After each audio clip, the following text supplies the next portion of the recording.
Hi there. In this lesson, you will learn about primitive types and reference types, how to read input from user and typecasting in Java. Java has two categories of data types, that is, primitive types and reference types. Primitive types are the basic data types that are built into the Java language, while the reference types are the more complex data types that are created using objects. You will learn about the different primitive types including integer, double, boolean, and guard, as well as the reference types such as arrays and strings.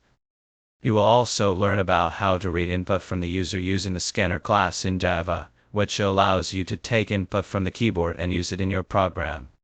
Additionally, you will learn about typecasting in Java, which is the process of converting a variable from one data type to the another. This lesson will cover the different types of typecasting, including explicit and implicit typecasting. So see you in the next video.